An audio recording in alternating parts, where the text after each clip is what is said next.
Brought to you by ITC Sunrise मसाले, स्वाद बिहार का।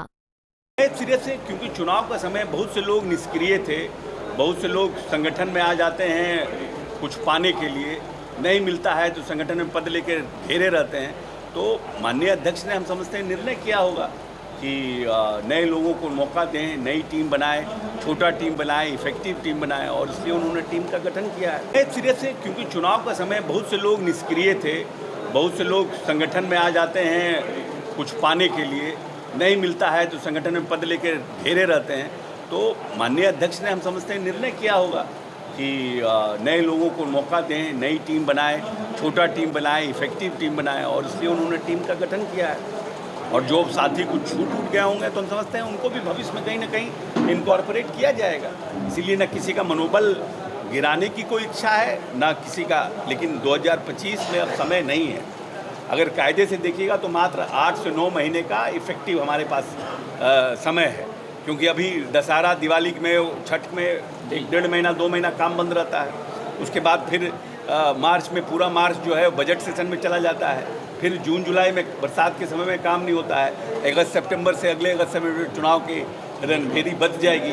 तो हमारे पास इफेक्टिवली मात्र 9 महीने का ही समय है जिसमें हम लोग कुछ कर सकते हैं। तो मैं समझता हूं कि संगठन को और धारदार बनाने के लिए निर्णय लिया गया। आरजेडी बार बार आरोप लगा रहा है कि बिहार में क्राइम बढ़ा है और सरकार चुप है, क्या कहना चाहेंगे? देखिए, ये जिसको बोलते हैं ना कि कोई व्यक्ति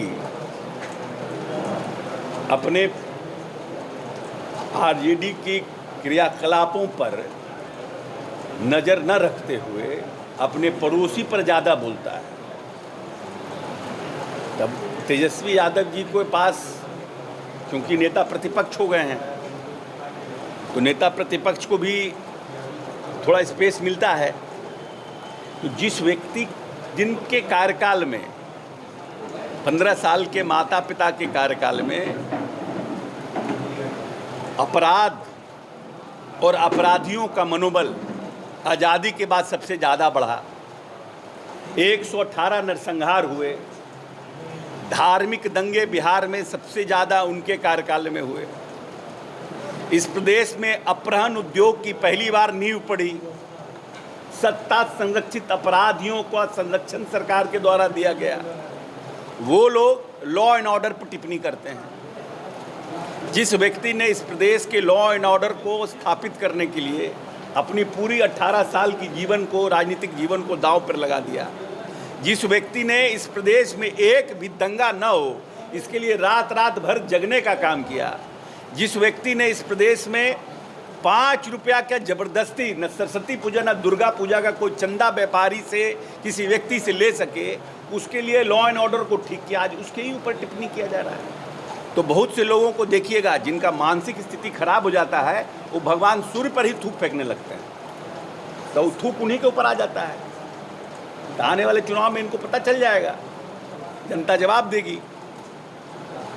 22,000 करोड़ के बजट का प्रदेश नीतीश कुमार को मिला था, और आज बिहार में 2,80,000 करोड़ का बजट का प्रदेश बन गया है। बिना वित्तीय प्रबंधन के, बिना दूरदर्शिता के, बिना आने वाले सब नस्ल और पीढ़ी के लिए बिना आयोजन के, इतना 10,000 किलोमीटर से, मतलब 1.5 लाख किलोमीटर से ऊपर सड़कों का निर्माण हुआ, नए नए अलाइनमेंट बनाए गए, 5 घंटे में बिहार कैसे पहुंच सकते हैं उसकी नीति बनाई गई, 2 लाख से ऊपर पुल पुलियों का निर्माण हुआ।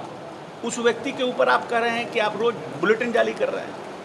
आपके राजपाट में क्या था, या आप सब पत्रकार हैं, आप लोगों को पता नहीं है कि कैसे बांध के लोग पिटता था खबर चलाने पर?